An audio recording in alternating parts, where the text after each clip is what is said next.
Hey everyone, welcome back. In today's video, I'm going to show you how to fix Windows app crashes on startup. If your computer app keeps closing, then I have a solution that can help you to fix this problem. For that, what you have to do, you have to press in your keyboard Windows plus I. It will going to open your Windows setting.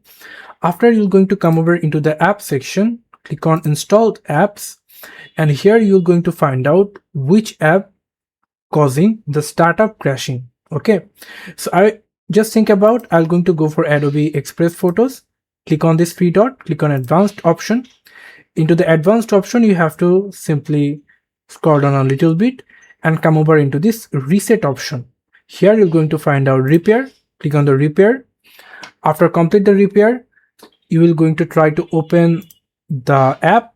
If it faces a problem, then simply come over settings and then restart it. Okay, in these two sides, this problem will be solved. Don't get worried. So yeah, this is how we can simply solve your problem, that app crashing on Windows. Thank you so much for watching. I hope to see you for another videos. Till then, goodbye.